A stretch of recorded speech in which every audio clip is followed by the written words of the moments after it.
Namaste. And namaste to 60 plus people. 70. 70. Okay. Is Yasmin on? Do you know? I got a lot of people to sort out to get the internet. So Okay. So it's okay. No, I just wanted to thank her. Oh. She did some doctoring for us. So I want her to know I appreciate that. Okay. All right. So welcome. This is our global Satsang. I see some new people. So welcome. So since we're talking global Satsang and since we're leaving tomorrow for Europe for 3 months, I'm in a global mood. So there's this big bite going on about what it is we're about to digest or take a bite of.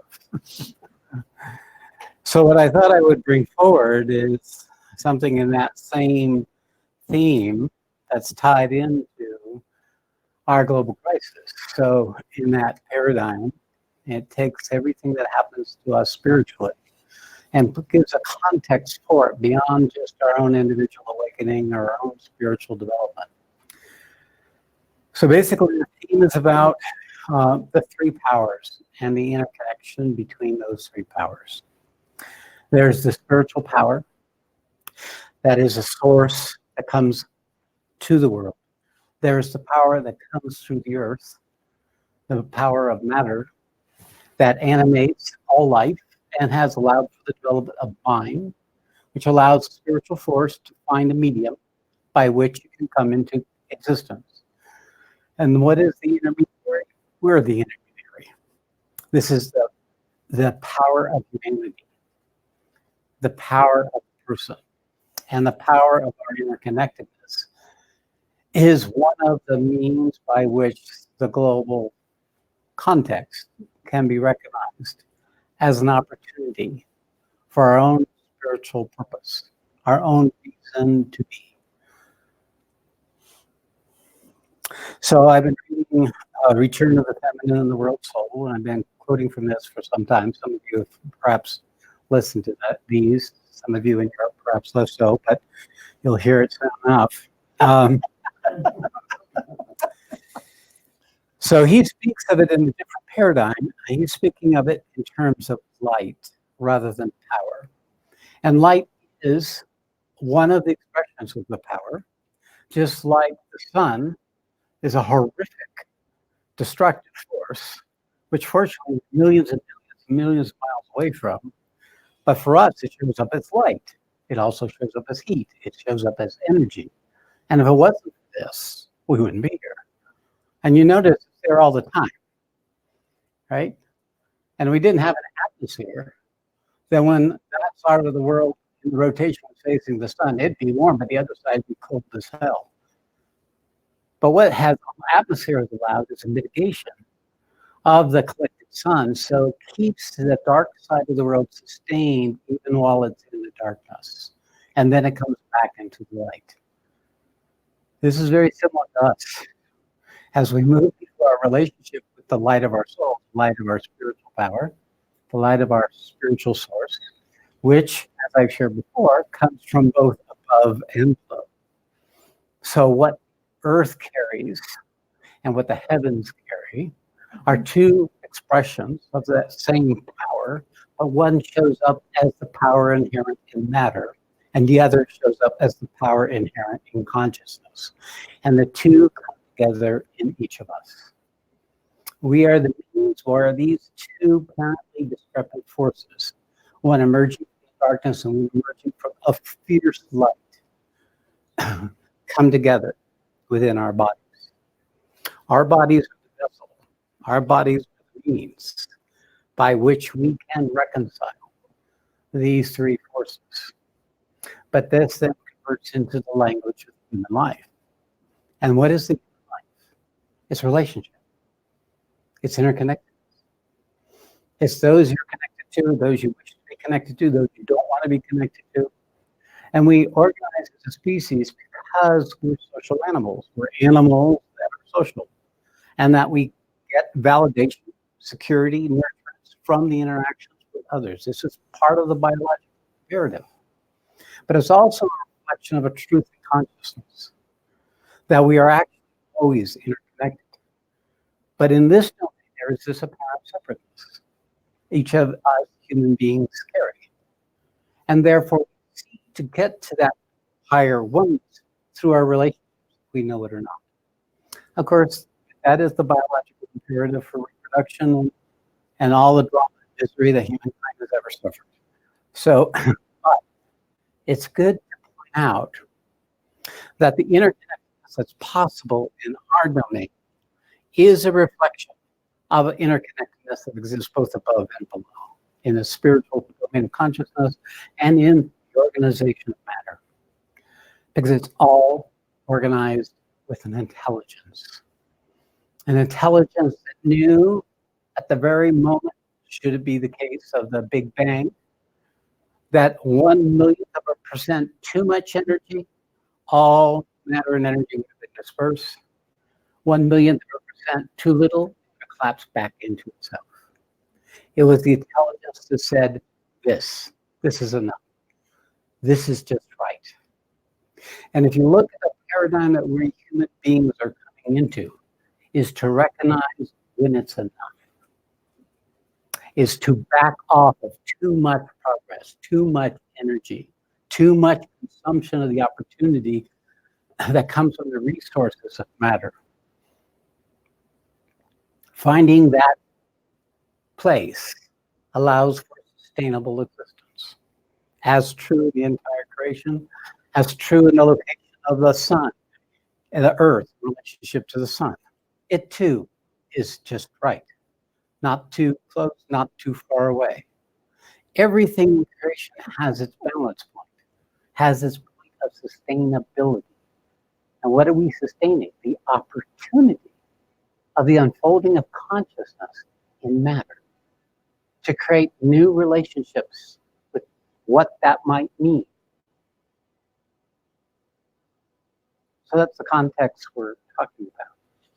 But it has a very personal impact on us. It's very relevant. It's not only relevant for our own moving into life in a sustainable way. Because what would sustainable be? It wouldn't be just times of high and times of low. It would be something we live every day. It isn't just the highs or the lows. It's this place which finds its rhythm. It finds its sustainable balance. Just as it's speaking of the imbalance between the male and the female principle, the masculine and the feminine. This is what Llewellyn von Lee is writing about in this book. But he's also writing about the world soul, which is we're going to have to evoke all aspects of creation to address the crisis, the peril that's coming. But we can. It's possible. It may not look like the world we're living in now, but it can become a new paradigm, a new sustainable reality that still allows evolution, but not driven by the same endless expansion and progress in the material domain, in money and power and control and domination. Something more balanced. So he's speaking about, in this part of his book, this interplay between these forces. There's less understanding of how the life force originates beyond the physical and comes into the physical plane. Although forms of healing and energy work that works with the etheric body function at the intersection of the physical and non-physical planes. So everything that we know in the whole arts of healing and shamanism and indigenous traditions, where there was a relationship between the human being, their tribe, and the world around them, draws its source from this subtler domain. This is not necessarily spiritual. This is the interface between the human being and the spiritual plane. I call it the psychic domain.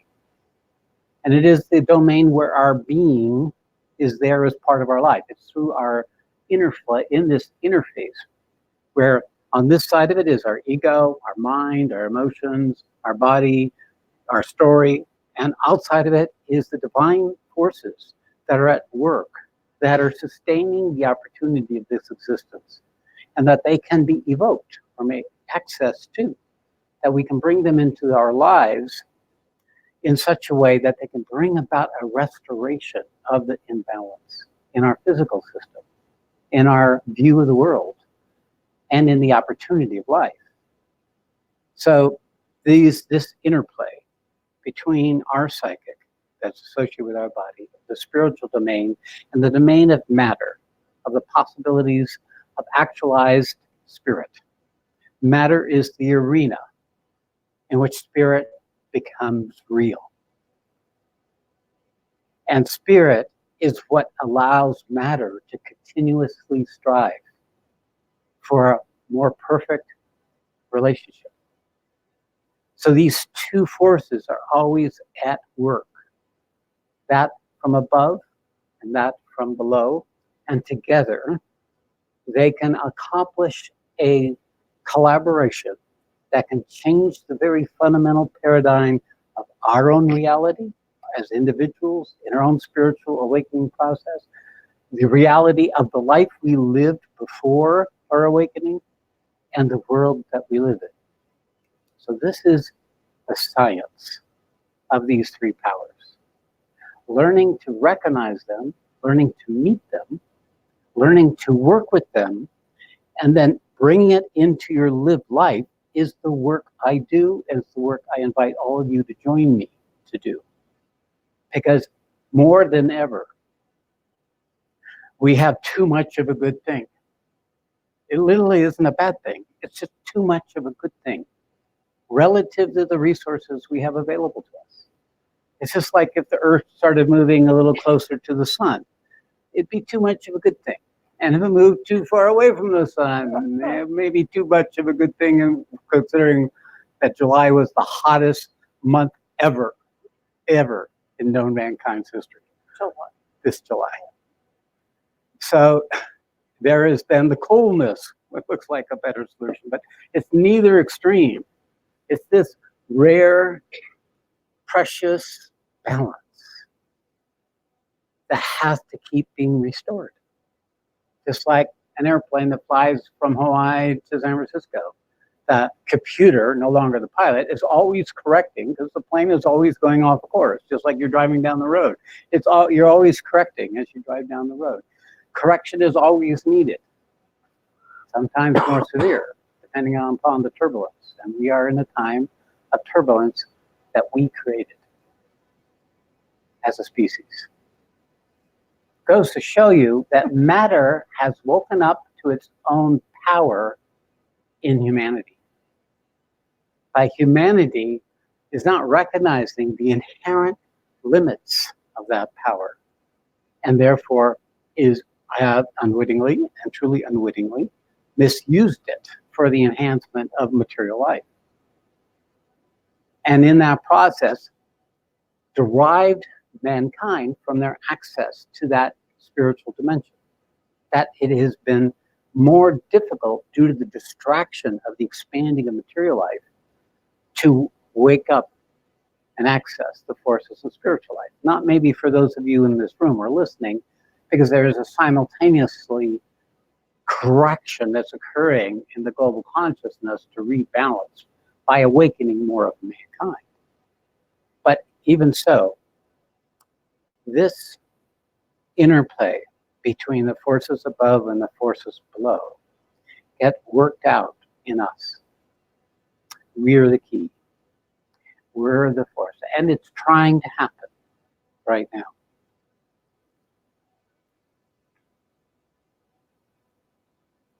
The first step is to be open and receptive to this inner light, or to this spiritual force, or to this truth consciousness, and to work with the connection that it needs to make within the world. So here is the translation. The connection that it needs to make in the world. That means your own spiritual awakening becomes a means of connecting that quality of consciousness to others through relationship, through sharing, through speaking, either relationships that exist or relationships that are being created out of affinities or alignment with the purpose of your awakening. So this movement of taking our own awakening and expanding it, some of it is directly through our physical actions, some of it is through our teachings, some of it is through our simple relationship, our beingness with others, all of which becomes medium by which this force can be spread throughout the world. As these connections are made, our consciousness will expand. These connections are the pathways of our global consciousness. So I talked to someone yesterday who's in a very developed state. He's having all these forces coming into his system, very awake, very mature. And he doesn't know what to do with them. So, which is surprising because he's been my student. But it's funny, they're so compelling, it's so convincing, and you're sure that the only thing you're supposed to do is feel it. So, yeah, and you don't want to go anyplace else. It's very compelling because when you come out of the condition of your embodiment as a matter, as a human being, this is a great relief, much better. So I can understand it. But he was saying, I have all these forces, they're showing themselves again. It keeps going on. And it's like they're telling me to do something. I said, yes, they're telling you to share this, to take this out, because they can't become articulate in you unless you start speaking it, you start sharing it, you start participating with this. Therefore, it is not able to manifest. And the more you do that, the more these forces become distinct in you. And the more you find the words, and the more your human ego recovers its purpose beyond your awakening. It is through these relationships, it's through this purposeful interaction with fellow seekers, with those who can receive it, and it will happen automatically. You don't even have to have a gathering for it to happen. You can walk in the grocery store, but if you're not conscious, you can't collaborate with this naturally occurring process. So I said, you form a study group. Literally just do a little simple study group. You mean that little thing? And having all those guidelines. Listen, you have all the force, you have the power. Now you need an engine. And that study group is the engine by which you can learn, come to responsibility, what you now are in existence. And you'll see, the more you'll do it, the more it'll get clearer and clearer to you why you're doing it. What is the need that you doing this is responding to? You may not even know it as the cry of the soul or the anguish of the planet, but it will get more distinct for you in the process of acting on it. Just like the Gita, where you have dejection, you have discernment, discrimination, and then you have action. You discover through action how to bring together in you these three powers. And what is the human power? It's communication. It's relationship. When two or more human beings gather together purposely, something exponentially greater happens. I just watched pieces from and commentary on Trump speaking to 17,000 people in a packed stadium. You got 17,000 people together for any reason, the exponential force is going to be awakening even for a human being, even if they can't hang on to it, and full of all the distortions that human beings bring to it. But it is the same power. And what does he do? He just babbles. He comes up with shit. And everything he says is coming from the mouth of God as far as they're concerned, but they have to call him the president. So, it is this, and of course they want the president to win. You want God to win, because that's what you're accessing when you're with 17,000 people with a combined purpose. This is a machinery. It is a structure. That's why sports events create this feeling. That's why any kind of large gathering creates this sense of a shared larger purpose, and who you are becomes global. You become bigger in the process of being part of it. So this is the simplicity of it, but to understand our role consciously, to take the actions needed for that to become your lived reality. And the only way you can do it is to start. It's not enough I talk about it. You have to do it. And that's the power of the human being. When you choose to commit yourself to something, you bring forth an innate power that's there in the entire design of the creation, where there's choice. Choice is a creation. You can choose to the higher, or you can choose to the lower, or you can choose to that which is in between. But choice is only the gift given to human beings. Nothing else in existence has choice. The sun doesn't have any choice. The moon doesn't have any choice. The sun bursts with all this fire and ferocity. If you were the sun, it'd be very uncomfortable. You don't sleep at night. You don't sleep ever. If you digestion, it's instantaneous. Anything that comes in the vicinity, you eat. And the moon, it doesn't know it's reflecting. But the sun only can know of its existence through its reflections. And the moon is a reflection, and so are we. We are reflections of the same power to bring into existence through our light, through our love, through our presence, through our intentionality, through our purpose, a new paradigm for existence. It also is the means by which we can restore the imbalance, so that not only for us, but many generations of human beings can continue to play that role with their choices. Now, human beings are not particularly well trained these days. Things like ethics and morality are out the window. It's just whatever you choose to believe in, you find someone else on Facebook or YouTube or the internet to agree with it, and then you create a constellation of agreement around whatever your belief could be, like snake juice will restore you or something, and whatever it could be. And therefore, it has only that little piece because it's not aligned with the fullness of the power of your choice.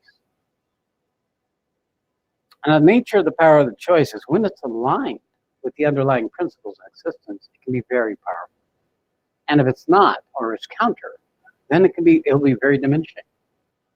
We're in a time right now where the choices are towards the diminishing. The choices are in the denial, the unwillingness to let go, the unwillingness to change, the hanging on to the existing. We were actually doing pretty well, but we crossed that peak. And as all things, there's going to be a trough. And it is inevitable. But the nature, even on the spiritual path, is the degree of those. The more capable we are able to meet what needs to be met in the trough, that determines how deep we have to go. Each is a lesson. Each is a bringing back into balance. Each is trying to restore the balance that this is it, this moment. Thisness is the balance. So it's ultimately always looking for a sustainable relationship between these three forces.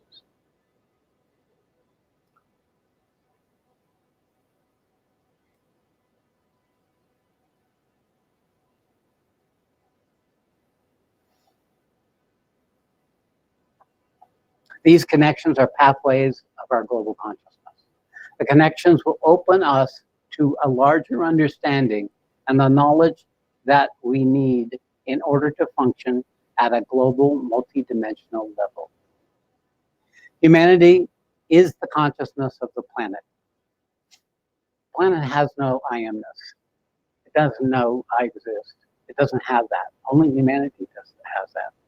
Even the great forces, even the Sat, has not an I amness. It is simply playing its part. It's only in humanity that all these forces can become conscious. The force of your body, the force of the quality of being in matter, of being a human being, the force of your awakening that comes, that determines you, that demonstrates itself. And the power of our relationship with each other Humanity is the consciousness of the planet. We carry this divine gift in our individual and collective awareness. Linking together, we connect centers of awareness within our global brain, and this enables the energy to flow in new ways and a new level of awareness to develop. And that's what's happening. And as a matter of fact, he continues to what I would say about it. On the material plane, the internet is part of the development of our global awareness, which is why its ability to make connections is so important. It is the web of connections being woven within the fabric of the material world, although it does not exist at solely a physical level, but on an energy level. And even then, we call that electronic cyberspace, right? So it is an energy level of electrical energy managed in such a way that when you are talking to someone in Germany, there is no lag. That's about as perfect as you can get, since the speed of light is the science has found the fastest you can go. So we now are able to be in real time connected to any place in the world, in your bedroom, on your computer screen. The whole is available to most of the world, and it's expanding rapidly. We're reading about the number of people who can now hook up into the internet. Geo, which is the little device we buy when we're in the internet to get a good database connection to the internet, and has this huge amount of data, very, very cheap, so that even the poorest India can watch a movie on their cheap cell phone. So this interconnectivity is aligned with the truth of our interconnectivity as human beings. But of course, it reveals the dark as well as the light. Learning how to become responsible for that is learning how to train a child, is learning how to create a sense of moral right or wrong, or good or bad. And what is that morality? Well, treat others as you would treat yourself. Treat others as you would want to be treated. That's the morality. How would you like to be treated? That's how you should treat others. That's the essence of morality, because we're all the same. And we're all being affected by the world in our own unique way, but in the same way. So we have to train ourselves we have to grow up. We have to wake up to these immature toys that we have created, these immature material structures that we created, AI and synthetic biology and the ability to change geo. These are things that are now being given to us like cities, like powers as a species. But we have the immaturity at best as teenagers. Fuck it, I'm going to do what I want to do when I want to do it. I don't give a damn about global warming as long as it doesn't affect me. I'll be dead before it's over, or, you know. So it's an immaturity. And what is the measure of the immaturity? The expansiveness of our consciousness. The more global our consciousness, the more mature we become in our relationship with that existence. The more we wake up to the role we play, the more we do our part. The more we recognize that innate design that all us human beings carry as a quantum of the power of the human species. So how do you affect anything in this change as human beings? You speak of it. You share it. If it's immediately your experience, it'll be heard by those who can hear it. Because it's like a song. As the Gita is a song, like a sing to all mankind. Each of us become instruments of that song. And there is out there a thirst for that song.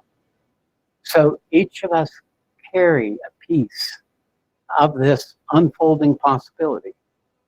Now, I happen to know that a new consciousness has come, that the quantum of the ratio between matter and spirit and humanity is such that spirit has taken on steroids. It is now developed the ability to actually penetrate matter from above. Before, it had to come out from the obscurity of matter. So we had to prepare our system. We had to empty it out. We had to do all this work. But now there's a force above that's doing that.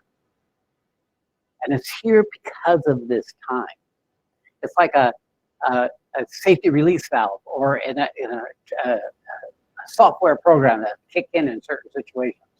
You know, and tackle the virus. It just gets activated. So we're in that time. Our awakening probably has come from that new consciousness.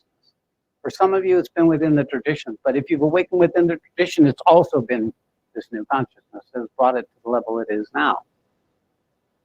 So the traditions were true. They were true within another paradigm, but they're not needed in the same way in this paradigm.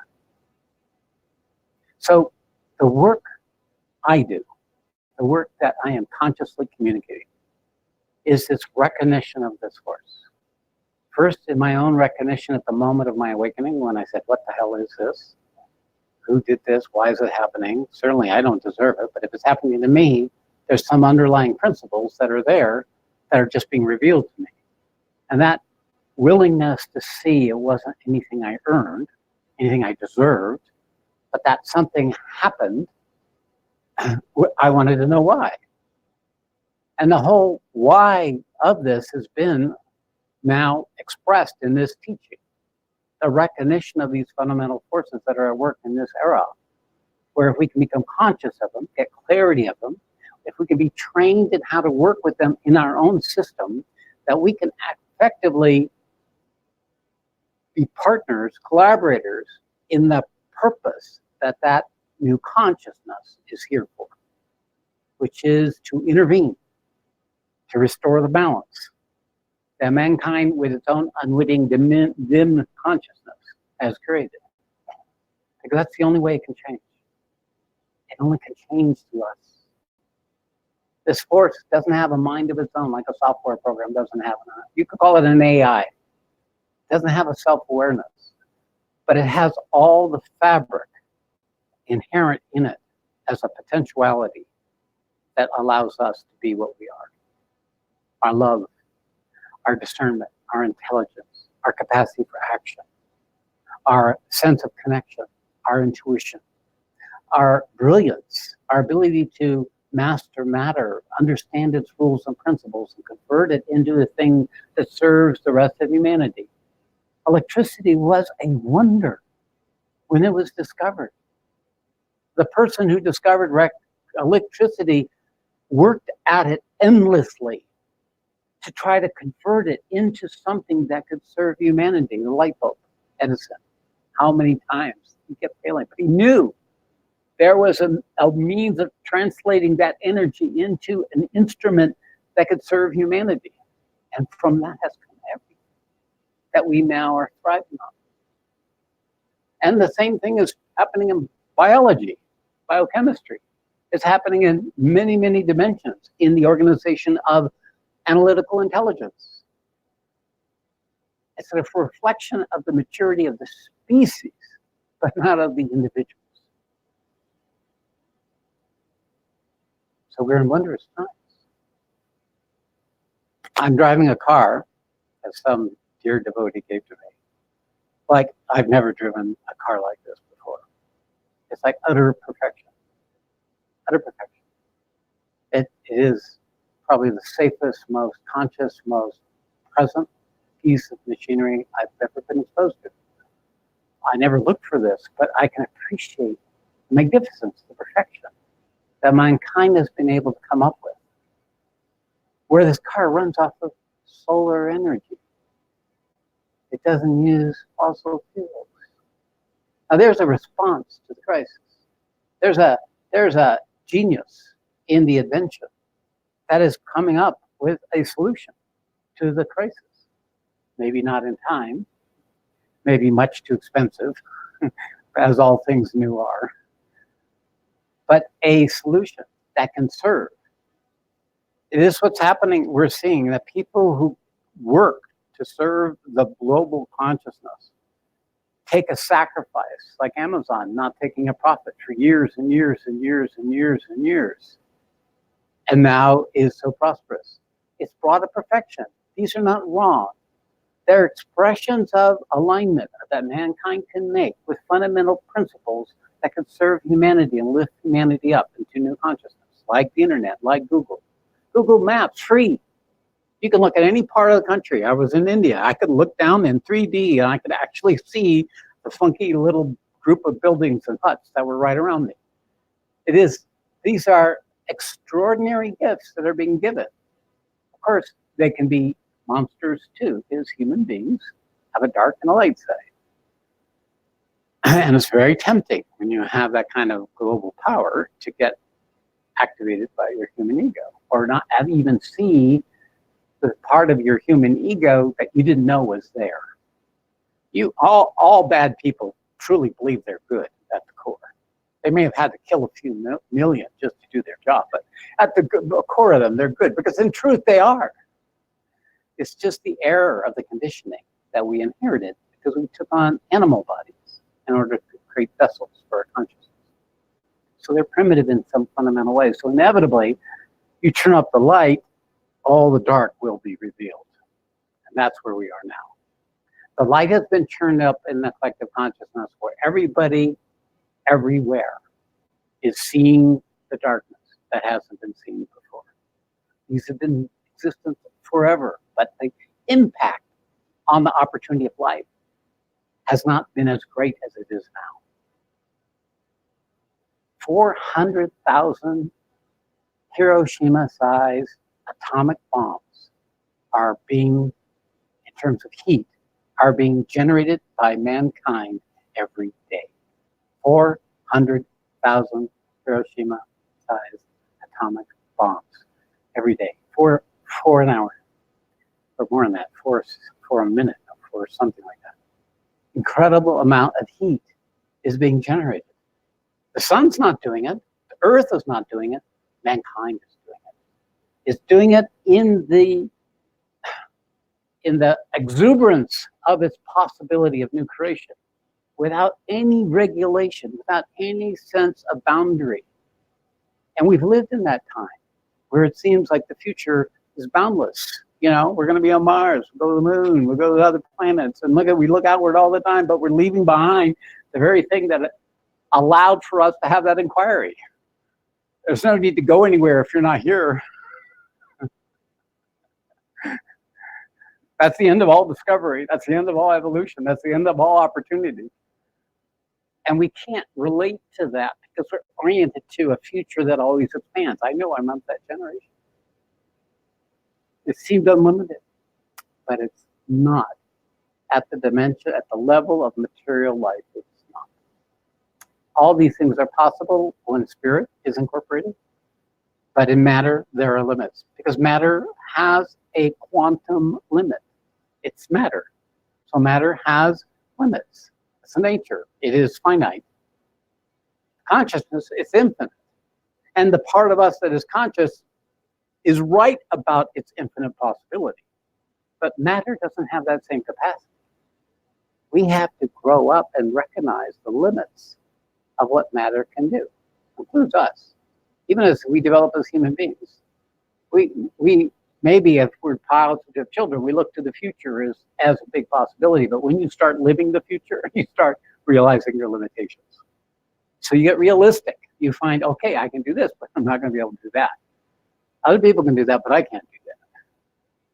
So this learning the limitation we as a species are about to really meet. Instead of our own self-created trauma through war and deprivation and depravity and the rest of it, nature is teaching us a lesson that we will never forget as a species, should we survive. And it takes, sometimes necessity is the only thing that has us actually get our act together. When like Greta Thunberg says, the house is on fire. So recognizing it in your own experience and being able to convert your actions to be able to be aligned with that innate knowingness and capacity within you, to bring about a new relationship with the fire, such that it doesn't have to burn the whole house down. See, you're going to get over your issues if your house is on fire. You say, I can't find my other shoe. I don't know what to do. If I can't find my other shoe, I can't leave this house. It fades as an important issue in a, I won't say, in a, even a relatively healthy human consciousness. There are some who would just as soon be right and die than to let go of being right. And there are a lot of people like that on this planet, especially if they're making unspeakable amounts of billions and billions and billions off of having their shoe the way they want. So this waking up to the peril is what, is really the communication. Every time I read Greta's little book, she has this little book. Greta Thunberg has a little book of her sayings. The book is simply what she says when she speaks at these large assemblies. So, and there is so much power and truth. It's like a Gita. It's a song. It's a call. It's a cry from the innocents. It's a cry from those who would be able to otherwise live a future, which would be more than what they have. And she's the voice of it. So it goes right to the core. It's not a surprise that when she spoke to the European Union group, that prior to their vote, that the European Union went green in a way that nobody expected.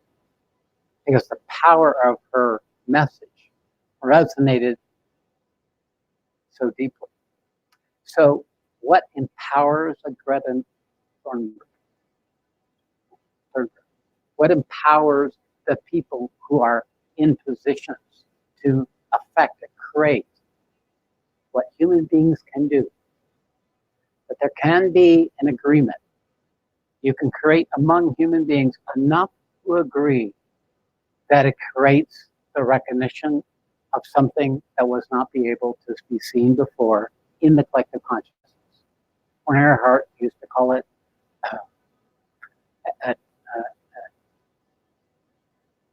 an idea whose time has come. This peril is an idea whose time has come. I'm speaking it because it's already come. Others are going to start speaking it, and they're going to start experiencing it, because the reality is it's going to immediately affect your life. We now have feedback mechanisms that let us know a few days after the month is over, the global average temperature, and has been tracking this where you would have to wait months and months before you found out July was the hottest month ever recorded.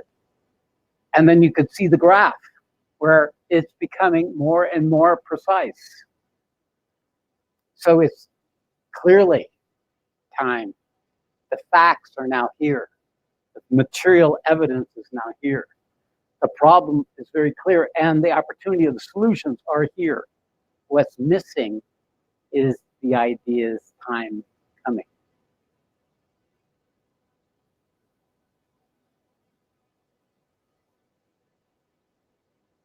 So this is why I speak this.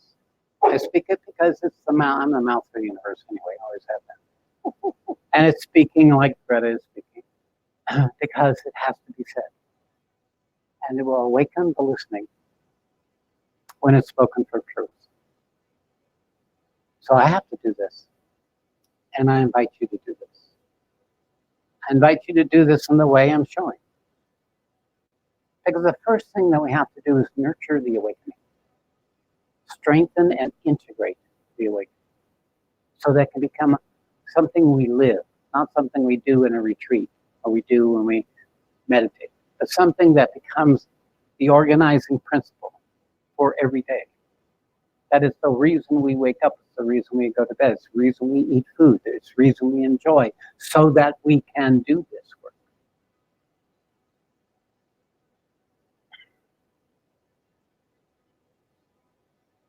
And all we can do is the best we can do. Because you're no good if you're too far out of the boundary of what you can sustainably keep doing. This right balance is also true in the unfolding of our own spirituality. Most of us are called to more than we can be. We get real impatient because we can't be what we sense is possible. But that, you also have to find that balance so you can walk that path for whatever time that takes, one step at a time, as part of your lived life. So you also have to be patient with yourself. But every action you take that's aligned with your intention serves. Every small action it may seem in light of others is not important, because your own path is the only path you're here to walk. And the important thing is to keep walking.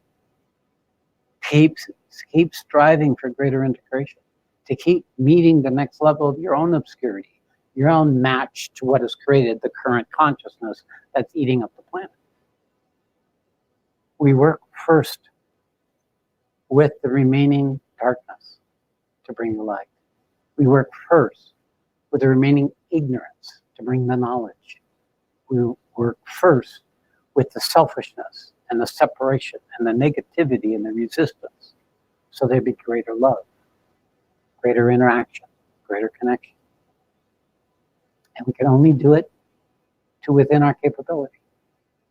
No matter how much you strive, the only thing you'll do is make yourself miserable, which human beings are uniquely capable of doing, by the way, on the spiritual path as well as in their human lives. Mm-hmm. So, but if you have a purpose bigger than yourself, then for every time you stumble, you'll pick yourself back up. Every time you lose your way, you'll recover your way. Okay. I probably overstated my case, but not possible. All right, there you have it. So I'd like to open it up to the room and to people remotely for whatever there is to share. We'll just have a couple from the room and a couple online for our remaining time. See where we go with this. Come forward. Yeah.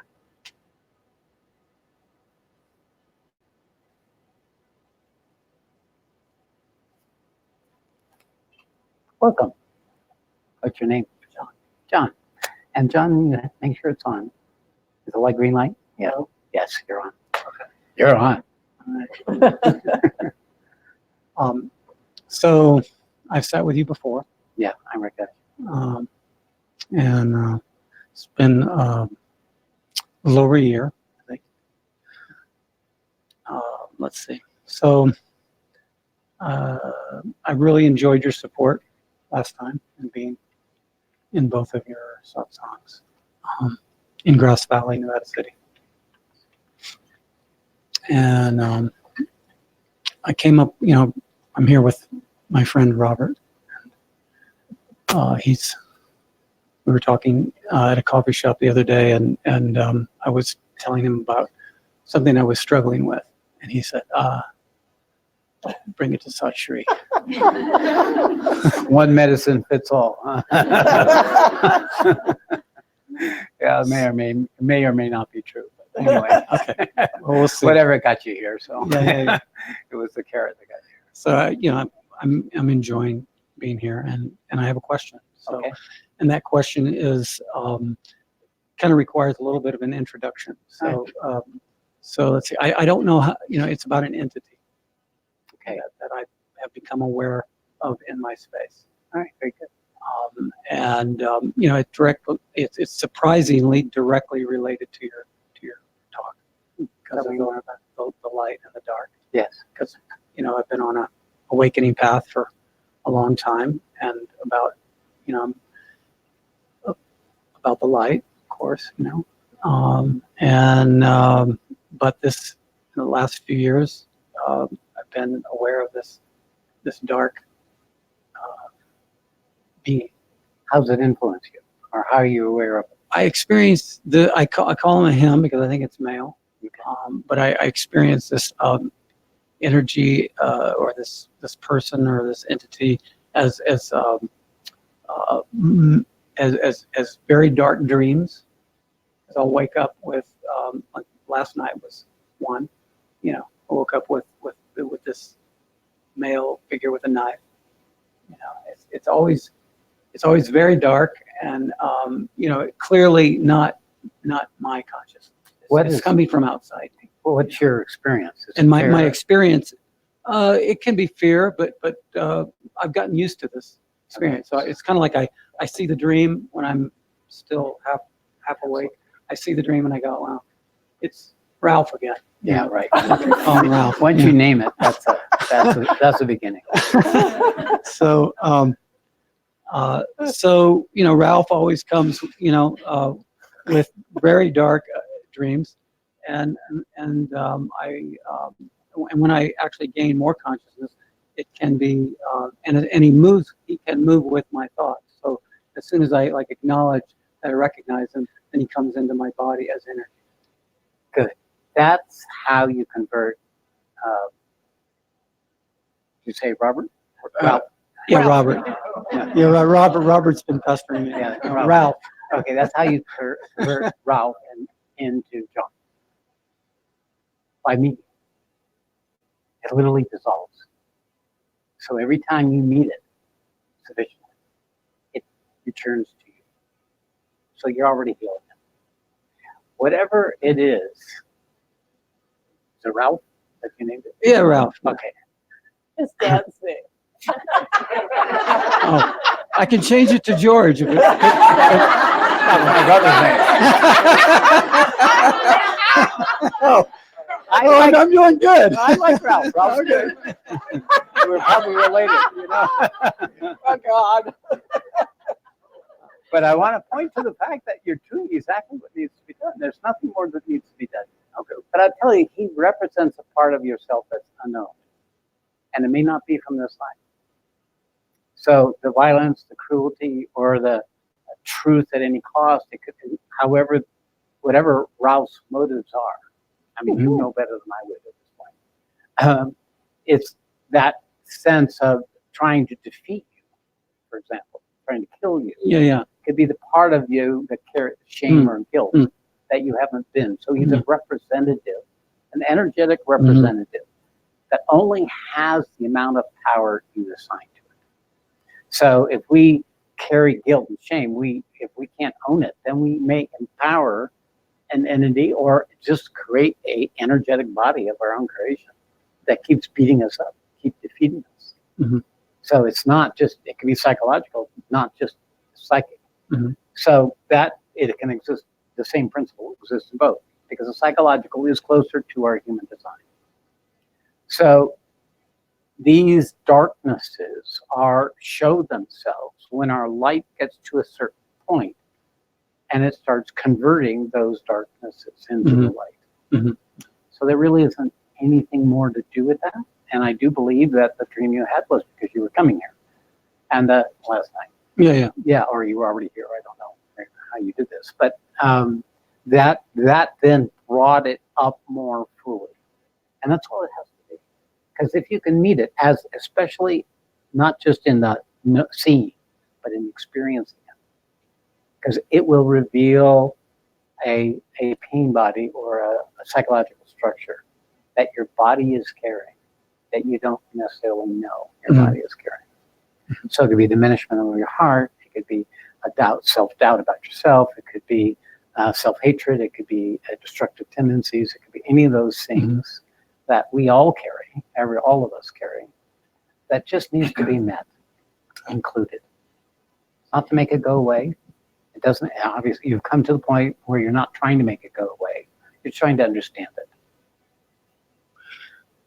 So that's good, and so there's a further complexity as far as I'm concerned, and I did an embodiment training with a teacher that I studied with for many years, and he was talking about, this is approximately a year ago, and he was talking about a 4.5-year period where he had incredible suffering. It's a international spiritual teacher. He had incredible suffering, and he realized after the 4.5-year period had ended, and he was teaching through this whole time. He had been taken down into this horrific hell realm, and he felt like his awakened self had expanded through That process. right? Exactly. That's So- exactly what happened. Okay, so one of the times that I'm going to call him R now. Okay, that's maybe more copacetic. So R, one of the last times he came, I recognized his presence, and there was also what felt like a doorway or a window that had opened up in somewhere in my psyche, where it almost felt like he opened it, but I'm not sure. Your But he teacher. came with it. Whatever the experience of him Yeah. and this window into a hell realm. That's exactly how it works. I looked in, and it was absolutely demonic, terrifying, and just writhing with entities that you wouldn't want to have as even be remotely close to. All right. So congratulations. You know what your work is.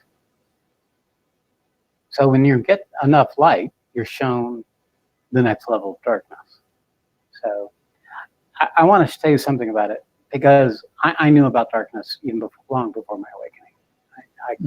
When I was right around the age of 19, all of that, I became that. I lived in that. I thrived in that. That's where I wanted to be. You thrived in what? In the hell realms.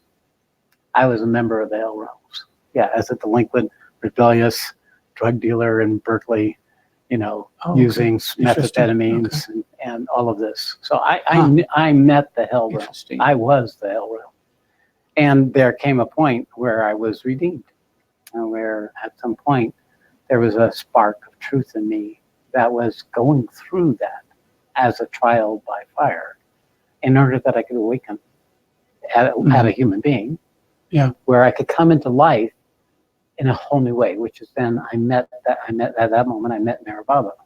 I didn't meet him physically, I read his book. And it put me into a place where I knew I was an addict. I knew I had these destructive tendencies. I knew I lied, I cheated, I snuck, I betrayed without consciousness or guilt or shame. I knew all that was there. And yet I started building a life out of nothing that was aligned with what Meher Baba showed me. This same meeting the darkness happened just at the moment of my awakening in 1998, where I was the Nazi, and I was intoxicated with my power, sending all these Jews on trains to concentration camps, and I was feeding off of their diminishment and their fear and their panic. And it was at that moment that it broke me into the universal consciousness. So these are introductions to something all us human beings carry. Our ability to meet the darkness is proportional to our mission. I couldn't be doing this work if I hadn't met the bottom of the pit. Well, that's it. Like this experience that I had, I came out of it feeling powerful. Very good. That's exactly. More powerful. And so then, and I go, wow, okay, so I'm being, what came to me was I'm being balanced. Your teacher, more balanced. Your teacher that your current teacher is teaching you what the path he traveled, and his power came from his ability to go. His deepening of his power was his ability to go into the. That's what it feels like. Yeah. So this is him showing you. It's okay. It's it perfect, makes sense. and it's all paths are my paths is what the Bhagavad Gita says. That it's all we go through it. Each of us have our own unique way. Your most horrific teacher is probably your most effective teacher in terms of your spiritual development.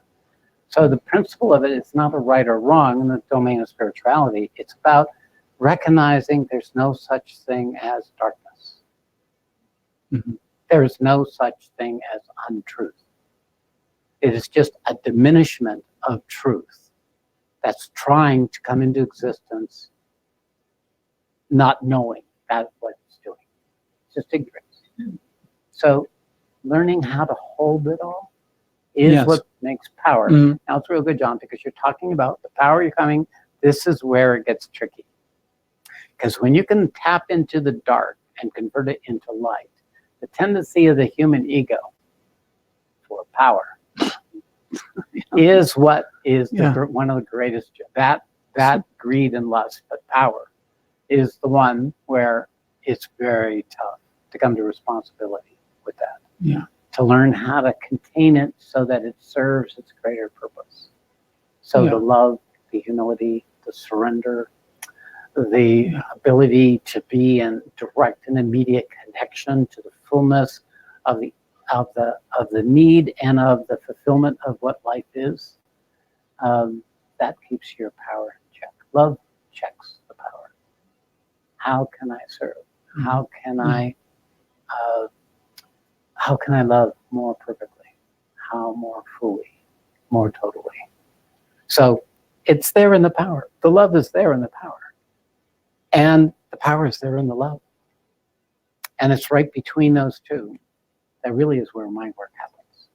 Holding the paradox of the love and the hate, the power and the hopelessness, and the powerlessness.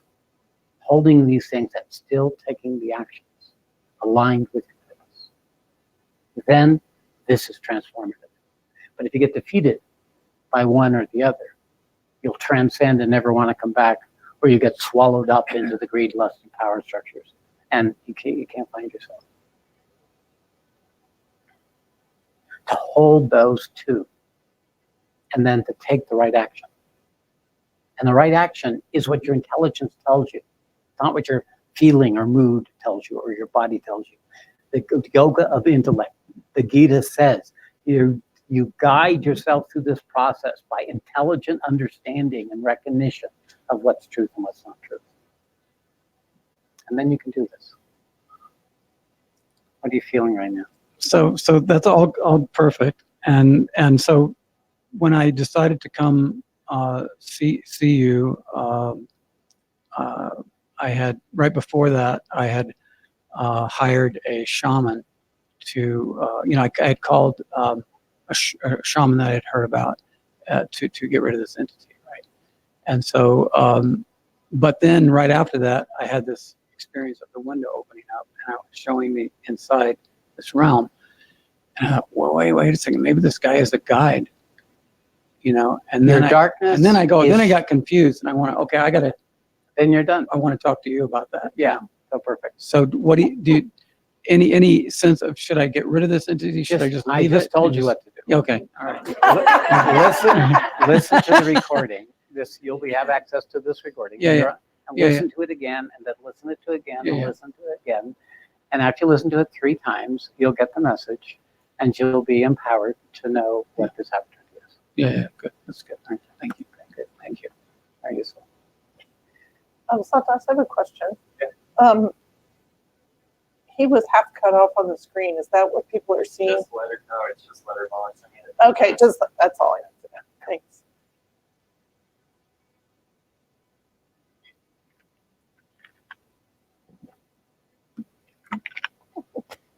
Welcome. What's your name? Thank you. Deborah. Deborah. This is the first time that I'm sitting with you. All Also, right. Robert brought You me came here. through Robert or? Robert. Welcome. So my question is about self-doubt and heart palpitations and learning how to know my power and live it from the awake space. So how long ago was your awakening? Are you aware of an awakening? There were some specific events, but there's also a long, gradual path. Okay. Yeah, for quite a while. So it's been quite a while. Yeah. And you've had teachers? Yes. Okay. You have a teacher now? Yes. Okay, good. And the diminishment, the nature of the diminishment is the habit of the ego. That it's one of those great tools is to keep us from knowing our divinity. Self-diminishment, shame and guilt, sin and not good enough, all that is one of the ways the subtle, subliminal, or subconscious parts of our ego prevents us from manifesting the full glory of our divinity. And it works in subtle ways, because even when you awaken spiritually, it's there, and unwittingly, because of the habit of believing the negative ego, we empower it with our spiritual awareness by believing it again. So the higher we go, the greater seems to be this diminishment structure.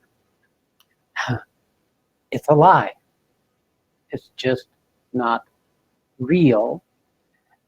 You can continuously dive into the diminishment, try to understand it, feel it in your body, and experience it out, and it will still be there. You may get some relief, you may get some momentary pause, and it will still be there. It's like a limp in the human design. So you're always going to limp, but the trick is learning how to walk with a limp. Right? It could be addiction. It could be negativity. It could be rage. It could be, despair. It could be all of those psychological. Negativity and despair for me, hopelessness. How about your anger? How do you do with that? Probably suppressed. What's it? Suppressed? Suppressed. Yes. What country are you from? Croatia. Croatia. Okay. Well, it's a good strategy to repress your anger and if you like Eastern Europe. Can I bring another piece into this? Yes, go Yes. ahead. So what also reinforces all of these things is the feminine versus the masculine principle. So you're a woman in a male-dominated world. You're the square, or the round peg in the square hole. So every time you go out there where you don't fit in, it reinforces all of those experiences that you're having. So also to know that it's more than just what's happening individually, which is an important thing. That is where you can heal. It's also around you all the time. So that just is awareness. Yeah, the collective part, I The understand that. collective part, yeah. It was in your mother, and it was in all the women in your life, and it was in your culture, and it's how women are treated, and the way they learn to survive, and the way they learn to get derived power through men, and all that strategies that goes on, as the only way of trying to come into existence with any self-worth or any capacity to function. So you too are carrying a piece of the collective problem, and you're recognizing the nature of the work within yourself is empowering you to be able to come to greater and greater authority, which isn't just feminine or masculine, a greater authority about what your purpose is. See, it's not just to be happy, or not just to kind of resolve the issue about your okayness or the okayness of others, or the relationship between your okayness and others' okayness. It's to serve the world.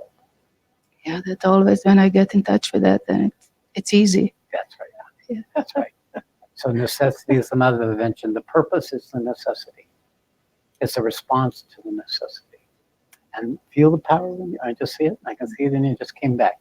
So that's where to empower. Empower that sense of purpose. Don't empower the diminishment and the self-doubt and the negativity, other than knowing it's there, recognizing it's there, but not acting on it. Not allowing the stories to take you down the rabbit hole where they become convincing reality. So you have the choice. You can start becoming aware of what happens before the negativity takes you down the rabbit hole in your own system. You can say, oh, I'm irritable. Oh, look at that. I want to pick a fight. Oh, I want to just retreat. I want to hide in my room. Whatever it would be. I want to eat, or whatever it might be that comes. And you can say, okay, there it is. So yeah, my question is, have been always afraid of bypassing, and I see how this is becoming my blind spot. I want to explore that too much and feel all these parts of me that feel defeated and all of that. And there's a danger in too much attention to the predicament, because unwittingly we keep it in place through our attention. If we deprive it of attention, it withers. If you are putting your attention on your purpose, you'll forget to put your attention on the part of that keeps you diminished, and it will lose its authority over you in time. It's just in time. Just like it took me 7 years to get over addiction. So this is an addiction. It's a negative addiction. It's a sweet sorrow, a sour, sweet sorrow, where we hide out, where we stay small, where we don't believe we can do what we are called to do in the world. Don't believe it. And when you quit giving your belief to it, you quit thinking, well, maybe there's something I should do with this. Maybe I need to fix this before I manifest my purpose. That would be an error.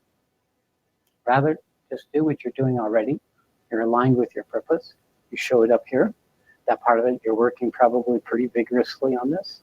It's perfectly fine once you've met the issue to move on. It's not bypassing. It is simply, okay, it's there. This is how I know it. This is how it affects my life. And I'm working for something bigger. Well, each time you have that recognition, you gain authority. You gain authority of the promptings that it's giving you, and you're giving the authority to the being to come forward, so that the ego takes the back seat. Yeah. So is that how we learn to walk with a limp? Because that, okay. That's a great way of putting it. It's really, you could just say you include it. It's not something you want to reject. It's there. Yeah. You don't want to deny it. Therefore, you don't need to bypass it. It's just there. And then you learn to go into life recognizing this is what's there. And as you start fulfilling your purpose, you'll recognize that this is something all people carry, but all women carry your particular feeling of it. And you'll realize you're not alone, that this is a collective condition. And your ability to come to the right relationship with it empowers them to come to the right relationship. And it's not to feed into the story with other people, because I know it's so easy to get into the victim story around this. Just to acknowledge it, but not go follow that darkness, because then it just empowers it again. Yeah. Okay. Thank you. Thank you both. Thank you. All right. Anyone online? They're being a little shy so far. What? I know you. Come on. Procrastination. Well, then you get me all to yourselves. Huh? That's it. Well, I realized that, once we're there, everything's a global satsang. Yeah. Almost everything's a global sauce on here. Okay, so Go ahead, anybody look else at in the it. room wants to come forward? Okay. Hey, Joe.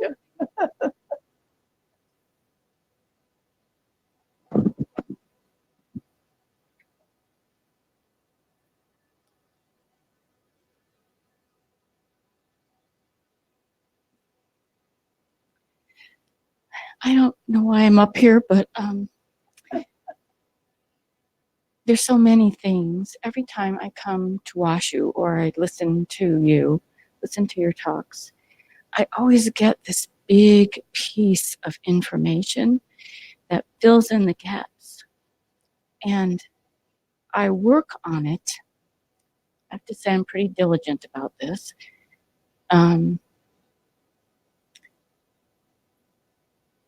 And most times I can work through it, but this last, trying not to cry. I don't want to cry. No, don't be where you are. The words that came up are resistance, attachment, and repulsion.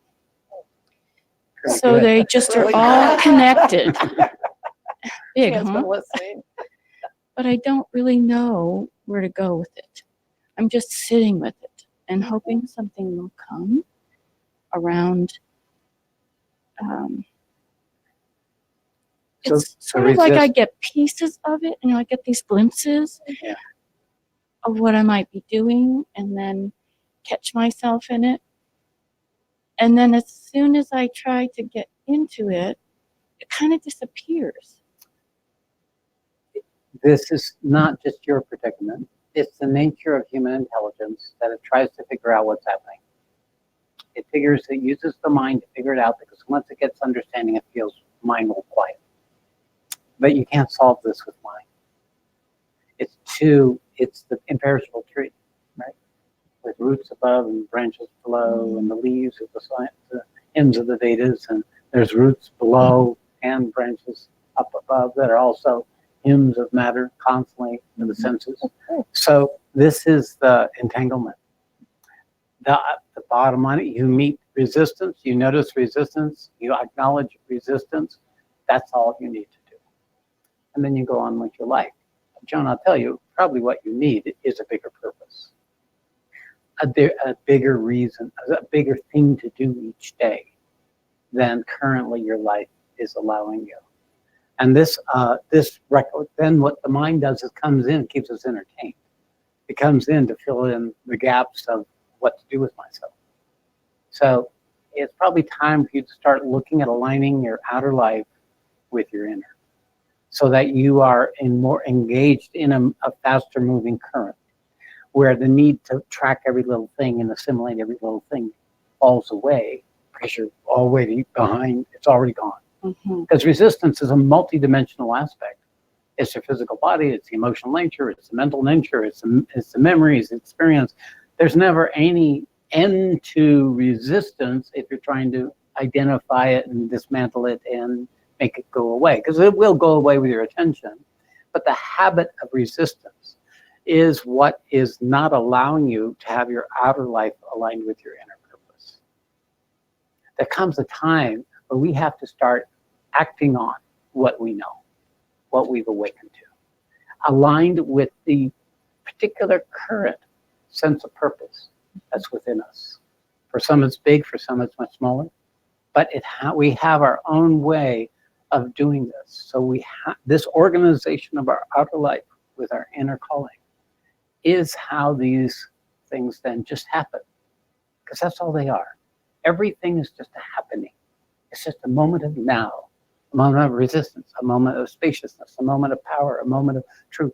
They're not in themselves anything but the effect of the movement of you aligned with your purpose. They're the stream behind the boat. They're the disturbed current and the bubbles and the froth of your movement. And they're unlimited. All kinds of wonders and horrors can unfold as you plow through the waters on whatever be that purpose. So hanging on to any one of them is foolish, because it'll slow down your forward motion. It'll slow down your ability to make your life an expression of your intent. So therein lies the next thing is I've been asked to do a group.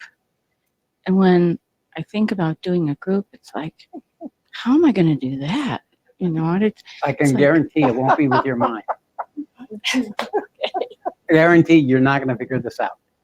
We gave very clear guidelines, follow the instructions, take the actions, and as far as you're concerned, you'll feel like you're faking it, but you fake it till you make it. Okay, so you just do the action that will mobilize the purpose that's within you, and the purpose will start articulating itself as you do it. This is applied science, right? Applied spirituality. We have a machine. You use the machine, and then that will teach you how to go beyond the need of that particular machine. And you'll create your own structure based on your own information about what's aligned with your particular purpose. So this is the nature of what is next. How's that feel? I'm not sure yet. Okay. You're going to have to digest it. All right. Have a seat. Thank you. Lena Santora from Denmark would like to come on screen. All right. Lena. Lena, yes.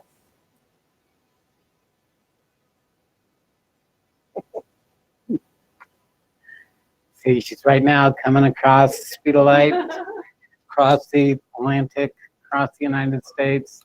I mean, it's teleportation. Right? Let's see if she makes it. Just go from East Coast to West Coast. She's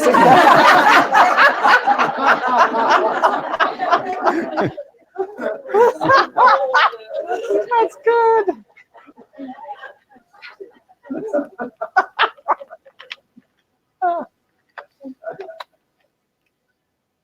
Yeah, we're going to have a lot of that. Oh yeah. Make sure you got your passport, your identification. I think there's a bit of a glitch here, so. Okay. Can you just ask? Can we get the question through online? Well, she wanted to interact, is what she. Okay. Tell her to keep trying. Let's do someone in the room, and then if she comes on, we'll pause. Okay, anybody in the room wants to come forward? Cook on the hot seat. All right. We don't have, actually, Santry. We have 5 minutes. All right. Yes. No. Sit there. Yeah, right. Well, two things come. So I had the opportunity to do some work this week, like with healing relationships with my mother and my father. And I feel like now they're in me, but like the most positive parental versions of them. That's urgent. Yeah. Yeah. Like All right. what they would have wanted to been if they could have been. Okay. And it's very different than trying to do it myself. Yeah. It's like now I have company, you know? And then I've also been working with rebellion, you know, like, and it feels like I'm 15 and I just like, fuck it. And I don't want to do this. I'm going to do what I want to do. And then yeah, and how dare you ask me? Yeah. And like, what do you mean? And it just, that's another form of resistance, by the way. Yeah. Rebellion is another so I call form it of resistance. rebellion, but it's also resistance. Yes. Yeah. So I don't want to. I don't want to. yeah, it's a tantrum. But you're 15. Yeah. And what came to me this morning was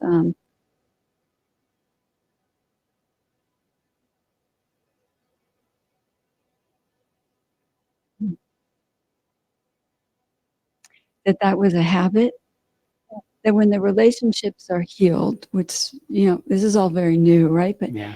that I don't need to go into the rebellion anymore because Yeah. it's Nothing to rebel against. there's nothing to rebel against. They're great parents. Yeah. Okay. Yeah. No matter how they showed up. Yeah. So then it's just like compassion. Yeah.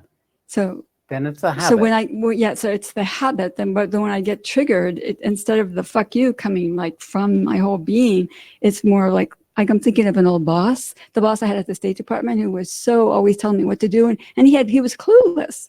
And I was always like, fuck you. And my colleague, my dear friend colleague, was always like, why do you get so upset? Can't you see that's just the way he is?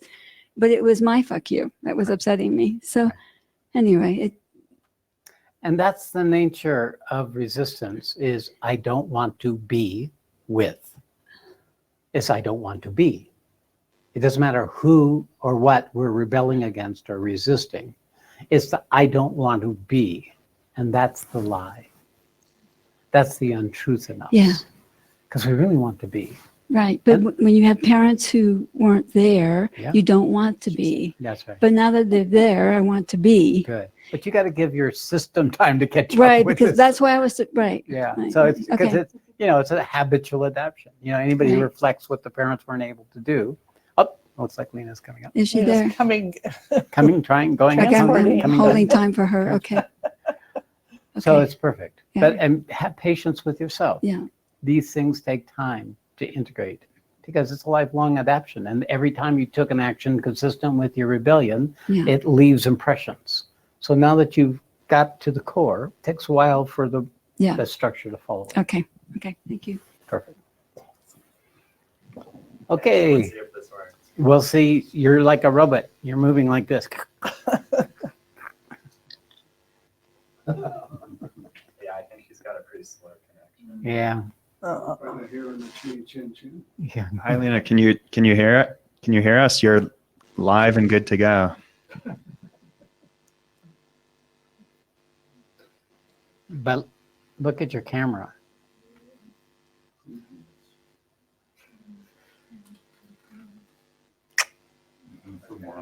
You know what, guys? You know, we'll just have to till next I have time. to send Sach free to Denmark. Yeah, well, rather I than- was solve the problem with their internet.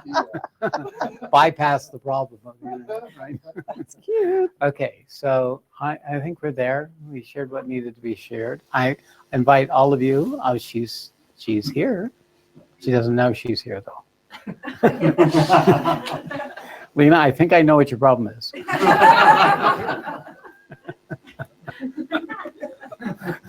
Well, she's really, Yeah, she looks does very. she know where she's here? Can she hear?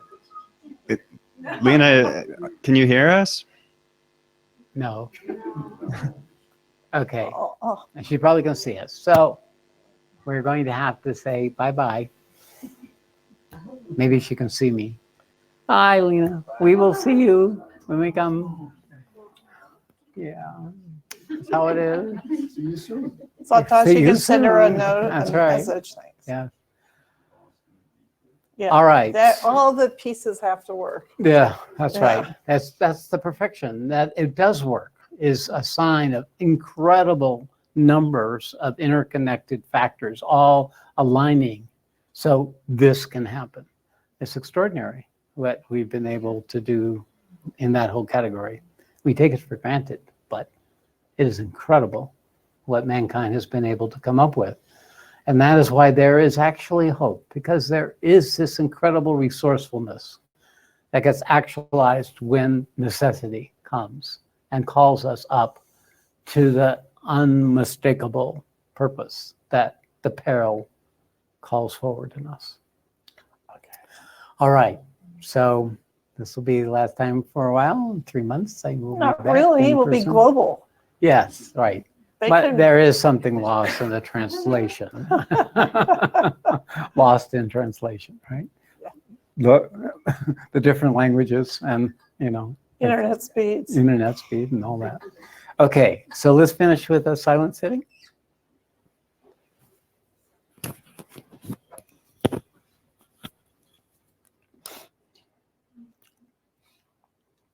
Yeah, let's turn off that.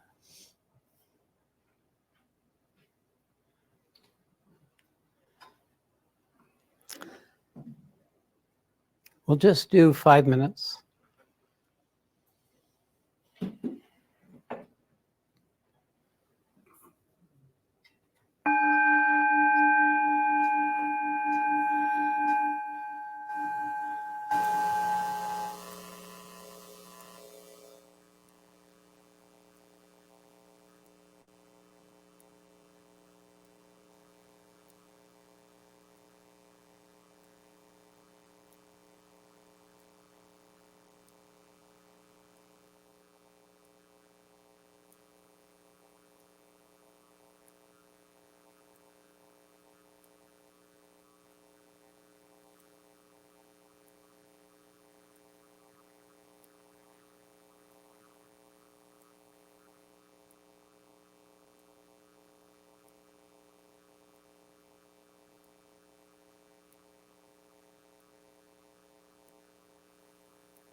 Hari Om Tat Sat. Hari Om Tat Sat. Hari Om Tat Sat Shri. All glory to Supreme. May truth manifest. Namaste. Okay. Thank you.